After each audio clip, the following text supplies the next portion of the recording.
owned by an old family friend, Eli Kaufman.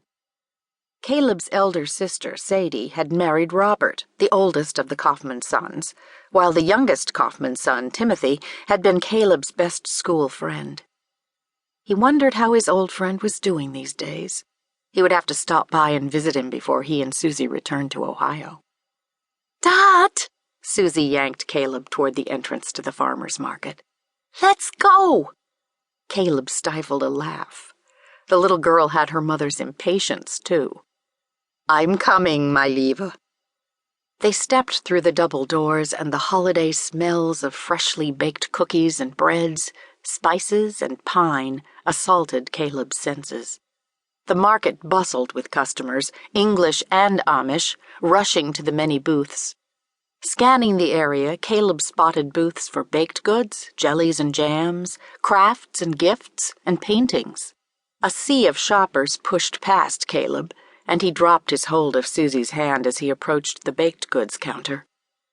"What kind of pie did you want to get, Susie?" Caleb asked. "Do you think a pumpkin pie or apple?"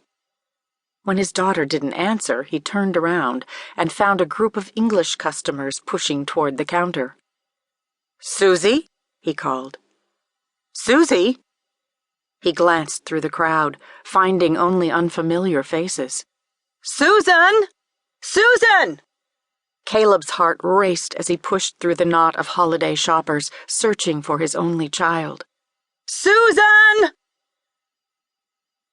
Naomi King straightened a king-size Lone Star patterned quilt and glanced at her best friend Lily Lapp, who was glancing through the order book. "I can't believe Christmas is next week. Where has the year gone?" Lily shook her head. "I don't know.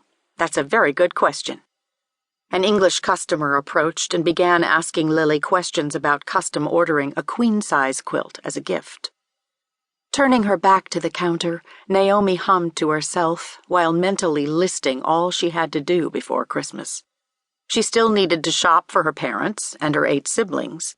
And then there was the baking for the cookie exchange, and she had to— "Excuse me," a little voice asked, interrupting her mental tirade. Naomi spun to find a little girl leaning over the counter and pointing toward the king-size Lone Star quilt Naomi was draping over a wooden dowel. "May I help you?" The girl adjusted the black bonnet on her head. "Did you make that?" Naomi nodded. "Ja, I did." "It's Shay." The girl studied the quilt, her eyebrows knitting together in concentration. "My mom made a quilt like this once, only she used blues and creams instead of maroons." Naomi smiled. "I bet that was Shay." "Can I touch it?" "Of course." Naomi held the quilt out, and the girl ran her hand over it. The girl studied the quilt, her eyes trained on the intricate star pattern. "My mom promised she would teach me how to quilt someday." "I bet she will. I think I was about your age when my mom started teaching me." The girl looked up, and Naomi was struck by her deep green eyes. They reminded Naomi of the deep green the pasture turned every spring. "My mom is gone," the girl said, her expression serious. "Gone?"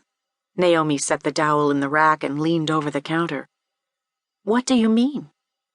"She's in heaven with Jesus." The girl ran her fingers over the counter. Naomi gasped, cupping a hand to her mouth. "I'm so sorry. You must miss her." "I do. I was only—" she began. "Susan!" A man rushed over, his expression full of fear. He placed his hands on the girl's shoulders and angled her to face him. He crouched down and met her at eye level. "I turned my head for a moment, and you took off. Do you know how much you scared me? I thought I'd lost you. What were you thinking?" "I'm sorry, Dad."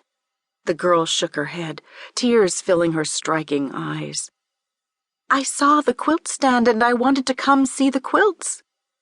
The man sighed and closed his eyes for a split second. Standing, he took her hand in his.